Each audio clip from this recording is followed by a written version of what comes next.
இன்னைக்கு வீடியோல வந்து பாத்தீங்கன்னா நம்மளோட பிஎஃப் அக்கவுண்ட்ல அட்வான்ஸ் கிளைம் வந்து இப்போ வரைக்கும் வந்து பாத்தீங்கன்னா ஆன்லைன்ல தான் வந்து பண்ற மாதிரி இருக்குது. இன்னும் வந்து பாத்தீங்க அப்படின்னா ஏடிஎம்ல வித்ட்ராவல் அதுக்கப்புறம் வந்துட்டு நம்ம யூபிஐ மூலமா வந்துட்டு எடுக்கிற ஆப்ஷன்லாம் இன்னும் வந்து லான்ச் ஆகல. ஸோ அடுத்த மாதம் மேக்ஸிமம் ஜூனுக்குள்ள வந்து பாத்தீங்கன்னா நமக்கு வந்து இந்த ஆப்ஷன்லாம் லான்ச் ஆயிரும் அப்படின்னு சொல்லியிருக்காங்க. இந்த கண்டிஷன்ல நீங்க வந்து ஒரு அட்வான்ஸ் கிளைம் வந்து பண்ண போறீங்க அப்படின்னா அதை வந்து எப்படி நம்ம ஆன்லைன்ல வந்து கிளைம் பண்றது, நெக்ஸ்ட் எந்த ரீசனை வந்து நம்ம சூஸ் பண்ணணும், ஒவ்வொரு ரீசனுக்கும் மினிமம் எலிஜிபிலிட்டி என்னலாம், இதை பத்தின எல்லா டீட்டெயிலையும் தான் இன்னைக்கு வீடியோல வந்து பார்க்க போறோம். ஸோ அதுக்கு முன்னாடி நீங்க இது மாதிரி பிஎஃப் அக்கௌண்ட் ரிலேட்டடான எந்த ஒரு அப்டேட் இன்ஃபர்மேஷனையும் இமீடியட்டா தெரிஞ்சுக்கணும் அப்படின்னு நினைச்சீங்கன்னா மறக்காம நம்மளோட சேனலுக்கு சப்ஸ்கிரைப் பண்ணிக்கோங்க. கூடவே வர்ற பெல் ஐகான்ஸ்ல ஆல் அப்படிங்கிறத கிளிக் பண்ணி வச்சிட்டீங்க அப்படின்னா நம்ம சேனல்ல வரக்கூடிய எல்லா வீடியோஸையும் மிஸ் பண்ணாம பார்க்கலாம். ஸோ நம்மளோட சப்ஸ்கிரைபர் அண்ட் வியூவர்ஸ் ஒரு சிலருக்கு வந்து பார்த்தீங்கன்னா அட்வான்ஸ் அமௌண்ட் வந்து கிளைம் பண்ணும்போது அதில் வந்து ரீசனை வந்து செலக்ட் பண்ணுற ஆப்ஷன் வந்து ஓப்பன் ஆகும். இந்த மாதிரி ஓப்பன் ஆகும்போது இதில் எந்த ரீசனை செலக்ட் பண்ணி நம்ம வந்துட்டு அட்வான்ஸ் அமௌண்ட் வந்து போடுறது, எந்த ரீசனை செலக்ட் பண்ணால் நமக்கு வந்து கிளைம் வந்து ரிஜெக்டட் ஆகாமல் செட்டில் ஆகும். ஸோ இது வந்து தெரியாமையே நிறைய பேர் வந்து கிளைம் வந்து போட்டிருந்தீங்க. அந்த மாதிரி போடுறதுனால தான் வந்து பார்த்தீங்கன்னா உங்களுக்கு கிளைம் வந்து நிறைய பேருக்கு ரிஜெக்டட் ஆகுது. ஸோ இதில் வந்து பார்த்தீங்க அப்படின்னா நீங்கள் சூஸ் பண்ணக்கூடாத ரீசன் எதெல்லாம் அப்படின்னு கேட்டிங்கன்னா நேச்சுரல் கேலமிட்டிஸ், அதுக்கப்புறம் பவர் கட், அப்புறம் purchase of handicapped equipment. So இந்த 3 ஆப்ஷனும் எப்போவுமே வந்து சூஸ் பண்ணக்கூடாது. இது தவிர மற்ற இருக்கக்கூடிய ஆப்ஷன்ஸ் எல்லாமே உங்களுக்கு எலிஜிபிலிட்டி இருந்ததுன்னா நீங்கள் சூஸ் பண்ணலாம். இப்போ எக்ஸாம்பிளுக்கு வந்து பார்த்தீங்கன்னா purchasing of dwelling house, so இந்த மாதிரிலாம் இருக்குதுல்ல, இதுக்கெல்லாம் மினிமம் எலிஜிபிலிட்டி என்ன, இதை எல்லாத்தையுமே உங்களுக்கு டீட்டெயிலாக எக்ஸ்பிளைன் பண்ணுறேன் பாருங்கள். ஸோ இப்போ வந்து அதை பற்றின டீட்டெயிலை வந்து பார்ப்போம். ஃபர்ஸ்ட் வந்து பார்த்தீங்க அப்படின்னா ஆன்லைன் சர்வீஸ் அப்படிங்கிற ஆப்ஷனில் போயிட்டு கிளைம் ஃபார்ம் அப்படிங்கிறத செலக்ட் பண்ணிக்கோங்க. அடுத்தது உங்களுக்கு இன்டர்ஃபேஸ் வந்து இப்படி தான் ஓப்பன் ஆகும். இதில் உங்களோட பேங்க் அக்கௌண்ட் நம்பர், நீங்கள் வந்து எந்த பேங்க் அக்கௌண்ட்டை உள்ள லாஸ்ட்டாக லிங்க் பண்ணியிருக்கீங்களோ அந்த பேங்க் அக்கௌண்ட் நேம் இங்கே வந்து ஷோ ஆகும். ஸோ அந்த பேங்கோட அக்கௌண்ட் நம்பரை இங்கே என்ட்ரு பண்ணிக்கோங்க. இப்போ வந்து பார்த்தீங்கன்னா நான் வந்து எனக்கான அக்கௌண்ட் நம்பரை என்ட்ரு பண்ணிட்டு வெரிஃபை அப்படிங்கிற ஆப்ஷனை கிளிக் பண்ணுறேன். இப்போ உங்களுக்கு இது மாதிரி ஒரு டேர்ம்ஸ் அண்ட் கண்டிஷன் ஓப்பன் ஆகும். இதில் எஸ் மட்டும் கொடுத்துருங்க. அதுக்கு அடுத்தது ப்ரொசீட் ஃபார் ஆன்லைன் கிளைம் அப்படிங்கிற ஒரு ஆப்ஷன் ஓப்பன் ஆகும். இப்போ இதை வந்து கிளிக் பண்ணிக்கோங்க. இதை வந்து கிளிக் பண்ணதுமே அடுத்தது உங்களுக்கு இன்டர்ஃபேஸ் வந்து இப்படி தான் ஓப்பன் ஆகும். இதில் வந்து பார்த்தீங்கன்னா I want to apply for அப்படின்னு இருக்குல்ல, இதில் வந்து பார்த்தீங்கன்னா அட்வான்ஸ் ஃபார்ம் அப்படிங்கிறத செலக்ட் பண்ணிக்கோங்க. இதுக்கு அடுத்தது வந்து பார்த்தீங்கன்னா இதில் வந்து நம்ம செலக்ட் சர்வீஸ் அப்படின்னு ஒரு ஆப்ஷன் இருக்கும். இந்த ஆப்ஷனை செலக்ட் பண்ணிங்கன்னா நீங்கள் இது வரைக்கும் எத்தனை கம்பெனியில் வந்து ஒர்க் பண்ணிக்கிங்களோ அத்தனை மெம்பர் ஐடியும் இதில் ஓப்பன் ஆகும். கொஞ்ச நாளைக்கு முன்னாடி லாஸ்ட் மெம்பர் ஐடி மட்டும் தான் ஓப்பன் ஆகிட்டு இருந்தது. இப்போ மறுபடியும் வந்து எல்லா மெம்பர் ஐடியும் ஓப்பன் ஆகும். ஸோ எல்லா மெம்பர் ஐடியும் ஓப்பன் ஆகுது அப்படிங்கிறதுக்காக ப்ரீவியஸ் மெம்பர் ஐடியை செலக்ட் பண்ணி கிளைம் போடாதீங்க. ஸோ அப்படி போடும்போது உங்களுக்கு வந்து ரிஜெக்டட் ஆகலாம். ஸோ அதுக்கு பதிலாக என்ன பண்ணுங்கள், இப்போ கரண்ட்டில் ஒர்க் பண்ணிக்கிட்டு இருக்க இல்லை லாஸ்ட்டாக ஒர்க் பண்ணி முடித்த அந்த கம்பெனியை சூஸ் பண்ணிக்கோங்க. இப்போ இவர் கரண்ட்டில் ஒர்க் பண்ணிக்கிட்டு இருக்காரு. ஸோ அதனால தான் உங்களுக்கு அட்வான்ஸ் அமௌண்ட் வந்து போடுறோம். அதே மாதிரி வந்து நீங்கள் கம்பெனி விட்டு ரிலீவ் ஆனாலும் உங்களுக்கு டேட் ஆஃப் எண்ட் அப்டேட் வந்து பண்ணல அப்படின்னாலும் ஸோ நீங்கள் வந்து லாஸ்ட்டாக ஒர்க் பண்ண கம்பெனி தான் சூஸ் பண்ணணும். ஸோ இப்போ வந்து பார்த்தீங்கன்னா லாஸ்ட்டாக ஒர்க் பண்ண கம்பெனியோட மெம்பர் ஐடியை நான் இதில் சூஸ் பண்ணியிருக்கேன். அடுத்தது வந்து பார்த்தீங்கன்னா என்ன ரீசனுக்காக இந்த அட்வான்ஸ் அமௌண்ட்டை வந்து எடுக்கிறீங்க அப்படின்னு கேட்டிருப்பாங்க. அதுக்கான காரணத்தை செலக்ட் பண்ணணும். ஸோ இந்த இடத்துல தான் வந்து பார்த்தீங்கன்னா உங்களுக்கு இந்த மாதிரி ரீசன் எல்லாமே ஓப்பன் ஆகும்.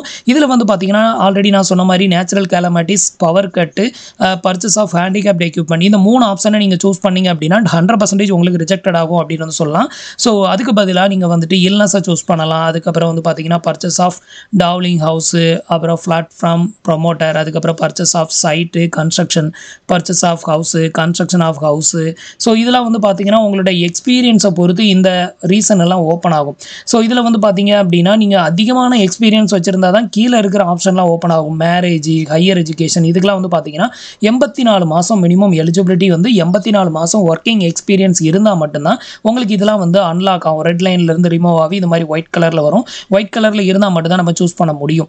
ஸோ அடுத்தது வந்து பார்த்தீங்கன்னா இதில் எந்தெந்த ரீசனை செலக்ட் பண்ணுறதுக்கு நமக்கு எவ்வளோ எக்ஸ்பீரியன்ஸ் வேணும் அப்படிங்கிறதுக்கு இந்த டேபிளை வந்து பார்த்துக்கோங்க. ஸோ இதில் வந்து பார்த்தீங்கன்னா பர்ச்சேஸ் ஆஃப் ஹவுஸு இல்லை ஃப்ளாட்டு இல்லை கன்ஸ்ட்ரக்ஷன் இந்த மாதிரி ஏதாவது ரீசனை வந்து நீங்கள் செலக்ட் பண்ண போகிறீங்க அப்படின்னா மினிமம் உங்களுக்கு எலிஜிபிலிட்டி நீங்கள் வந்து ஒரு கம்பெனிலையோ இல்லை 2 கம்பெனி 3 கம்பெனிலையோ 5 வருஷத்துக்கு மேலே நீங்கள் ஒர்க் பண்ணியிருந்தீங்க அப்படின்னா மட்டும்தான் ஸோ நீங்கள் வந்து purchase of house, construction of house இந்த ஒரு ரீசனெல்லாம் நீங்கள் செலக்ட் பண்ண முடியும். ஸோ இதில் வந்து டீட்டெயிலாக வந்து கொடுத்துருக்காங்க, அது எல்லாத்தையுமே பார்த்துக்கோங்க. ஸோ இதில் வந்து பார்த்தீங்க அப்படின்னா ஒவ்வொரு ரீசனுக்கும் மினிமம் எலிஜிபிலிட்டி என்ன, எவ்வளோ வருஷம் நீங்கள் வந்து ஒர்க் பண்ணியிருக்கணும், இதை பற்றின எல்லா டீட்டெயிலுமே இந்த ஒரு டீட்டெயிலில் வந்து கொடுத்துருப்பாங்க. ஸோ இந்த ஃபார்மை நீங்கள் பார்க்கணும் அப்படின்னு நினச்சிங்கன்னா கீழே இதோட லிங்க்குமே வந்து கொடுத்துருக்கேன்.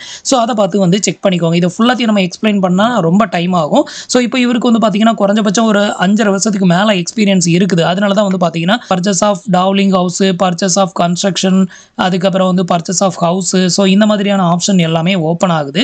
ஸோ அதுக்கு உங்களுக்கு எலிஜிபிலிட்டி இருக்குதுன்னா கண்டிப்பாக ஓப்பன் ஆகும். ஸோ இப்போ இதில் வந்து உங்களுக்கு எந்த ரீசன் வந்து செலக்ட் பண்ண நினைக்கிறீங்களோ அதை செலக்ட் பண்ணிக்கோங்க. இப்போ கன்ஸ்ட்ரக்ஷன் ஆஃப் ஹவுஸ் இதெல்லாம் செலக்ட் பண்ணிங்கன்னா உங்களுக்கு 90% அமௌண்ட்டை உங்களால் வந்து வித்ட்ரா வந்து பண்ண முடியும் அப்படின்னு சொல்லுவாங்க. அந்த அதிகமான அமௌண்ட்டை வித்ட்ரா வந்து பண்ணணும் அப்படின்னு நினச்சிங்கன்னா நீங்கள் வந்து கன்ஸ்ட்ரக்ஷன் ஆஃப் ஹவுஸ் அப்புறம் வந்து பர்ச்சேஸ் ஆஃப் ஹவுஸ் இந்த மாதிரி ரீசனை செலக்ட் பண்ணிங்கன்னா நீங்கள் அதிகமான அமௌண்ட்டை வந்து வித்ட்ரா வந்து பண்ணிக்க முடியும். ஸோ அதில் வந்து அதிகமான அமௌண்ட் வந்து கிளைம் ஆகும் அப்படின்னு சொல்லுவாங்க. அது மட்டும் இல்லாமல் வந்து பார்த்தீங்கன்னா இதுக்கு வந்து எலிஜிபிலிட்டி இருந்ததுன்னா மேக்ஸிமம் இந்த ஆப்ஷனை நீங்கள் சூஸ் பண்ணலாம். இப்போ நான் கன்ஸ்ட்ரக்ஷன் ஆஃப் ஹவுஸை வந்து செலக்ட் பண்ணியிருக்கேன். அடுத்தது உங்களுக்கு எவ்வளோ அமௌண்ட் வந்து அட்வான்ஸ் அமௌண்ட் வேணுமோ அந்த அமௌண்ட்டை என்ட்ரு பண்ணிக்கோங்க. இப்போ எக்ஸாம்பிளுக்கு நான் வந்து ஒரு 40,000 என்ட்ரு பண்ணியிருக்கேன். பட் என்னோட அக்கௌண்ட்டில் வந்துட்டு மொத்தமே 20,000 தான் பேலன்ஸ் இருக்குது அப்படின்னா இந்த மாதிரி நம்ம அமௌண்ட் அதிகமாக என்ட்ரு பண்ணுறதுனால மேக்ஸிமம் உங்களுக்கு ரிஜெக்டட் ஆகாது. உங்களுக்கு 20,000 தான் கிடக்குது, உங்களுக்கு எலிஜிபிலிட்டி அமௌண்ட் வெறும் 10,000 தான் உங்களால் அட்வான்ஸ் அமௌண்ட் எடுக்க முடியும் அப்படின்னா உங்களுக்கு 10,000 செட்டில்மெண்ட் வந்து பண்ணுவாங்க.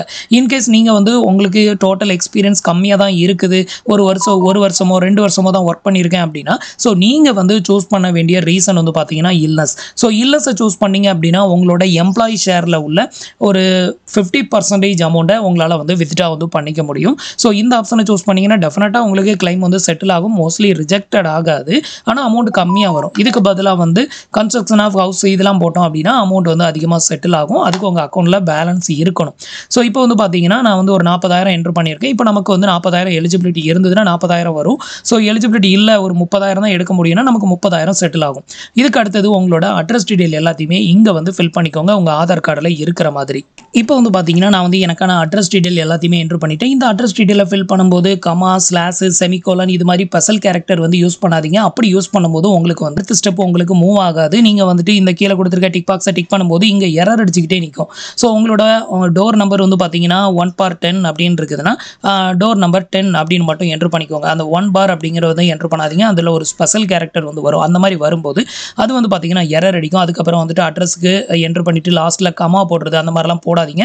அப்படி போடும்போதும் உங்களுக்கு எரர் வந்து வரும். இப்போ வந்து நம்ம டீட்டெயில் எல்லாம் ஃபில் பண்ணியாச்சு. அடுத்தது வந்து பார்த்தீங்கன்னா அப்லோடு ஸ்கேன் காப்பி. ஸோ இப்போ வந்து பார்த்தீங்கன்னா எல்லாருக்குமே வந்து டாக்குமெண்ட் அப்லோடு வந்து பண்ண தேவையில்லை அப்படின்னு சொல்லி ரூல்ஸை வந்து லான்ச் பண்ணிட்டாங்க. ஸோ நீங்கள் அட்வான்ஸ் அமௌண்ட் கிளைம் பண்ணாலும் சரி, ஃபுல் அமௌண்ட் கிளைம் பண்ணாலும் சரி, உங்களுக்கு வந்துட்டு இதில் டாக்குமெண்ட் அப்லோடு பண்ணுற ஆப்ஷனை டோட்டலாக ரிமூவ் பண்ணிட்டாங்க. ஸோ அதனால் வந்து பார்த்தீங்கன்னா உங்களோட பேங்க் அக்கௌண்ட்டோட பாஸ்புக்கு இல்லை செக்லீஃப் சரியில்லை அப்படிங்கிறது ரீசனுக்காக இனிமேல் உங்களுக்கு ரிஜெக்டட் ஆகாது. ஸோ அதனால இதில் வந்து அப்லோட் பண்ண தேவையில்லை. அதே மாதிரி நிறைய பேர் அட்வான்ஸ் அமௌண்ட் கிளைம் பண்ணும்போது டேக்ஸ் பிடிப்பாங்களா அப்படின்னு வந்து கேட்பீங்க. அட்வான்ஸ் அமௌண்ட் நீங்கள் எத்தனை வாட்டி எவ்வளோ அமௌண்ட் கிளைம் பண்ணாலும் உங்களுக்கு டேக்ஸ் வந்து பிடிக்க மாட்டாங்க. ஃபைனல் கிளைம் பண்ணும்போது மட்டும்தான் உங்களுக்கு டேக்ஸ் வந்து அப்ளிகபிள் ஆகும். ஸோ அதனால் அதை பற்றி நீங்கள் கேர் பண்ணணும் அப்படின்னு அவசியம் கிடையாது. அடுத்தது வந்து பார்த்தீங்கன்னா கெட் ஆதார் ஓடிபி அப்படிங்கிற ஆப்ஷனை கிளிக் பண்ணிடுங்க. இப்போ உங்களோட ஆதார் ரெஜிஸ்டர் மொபைல் நம்பருக்கு ஒரு 1 டைம் பாஸ்வேர்ட் சென்ட் பண்ணுவாங்க. அதை என்ட்ரு பண்ணி validate OTP and submit claim form அப்படிங்கிறத செலக்ட் பண்ணிட்டீங்க அப்படின்னா இன்ஸ்டன்டாகவே உங்களோட அட்வான்ஸ் கிளைம் வந்து சப்மிட்டட் ஆயிடும். ஸோ இவ்வளோ தான் வந்து பார்த்தீங்கன்னா அட்வான்ஸ் கிளைம் பண்ணுறதுக்கான ப்ரொசீஜர். உங்கள் அக்கௌண்ட்டில் எவ்வளோ பேலன்ஸ் இருக்குது, நமக்கு வந்து எந்த ரீசனை செலக்ட் பண்ணால் எலிஜிபிளாக இருக்கும், ஸோ அது எல்லாத்தையுமே தெரிஞ்சுக்கிட்டு நீங்கள் பிஎஃப் அட்வான்ஸ் போட்டிங்க அப்படின்னா உங்களுக்கு ரிஜெக்டட் ஆகாமல் செட்டில் ஆகும். நிறைய பேர் வந்து பார்த்தீங்கன்னா இந்த ரீசனை செலக்ட் பண்ணுறதுல வந்து தப்பான ரீசன், ஹேண்டிகேப்டு எக்யூப்மெண்ட் இதெல்லாம் வந்து செலக்ட் பண்ணி நீங்கள் வந்து அட்வான்ஸ் போட்டிங்க அப்படின்னா 100% வந்து ரிஜெக்டட் ஆகும். ஸோ அதனால் நான் சொன்ன அந்த 3 ரீசனை தவிர மற்ற ரீசன் உங்களுக்கு எலிஜிபிளாக இருந்ததுன்னா செலக்ட் பண்ணி அப்ளை பண்ணுங்கள். டெஃபினட்டாக உங்களுக்கு கிளைம் செட்டில் ஆகும். ஸோ ஃப்ரெண்ட்ஸ், இன்றைக்கி உங்களுக்கு எக்ஸ்பிளைன் பண்ண இந்த அப்டேட் இன்ஃபர்மேஷன் உங்களுக்கு ரொம்பவே யூஸ்ஃபுல்லாகவும் இன்ஃபர்மேட்டிவாகவும் இருந்திருக்கும் அப்படின்னு நினைக்கிறேன். நம்மளோட வீடியோஸ் பிடிச்சிருந்ததுன்னா லைக் பண்ணுங்கள், ஷேர் பண்ணுங்கள், கமெண்ட் பண்ணுங்கள். மறக்காமல் நம்மளோட சேனலுக்கு சப்ஸ்கிரைப் பண்ணி சப்போர்ட் பண்ணுங்கள். தேங்க்ஸ் ஃபார் வாட்சிங்.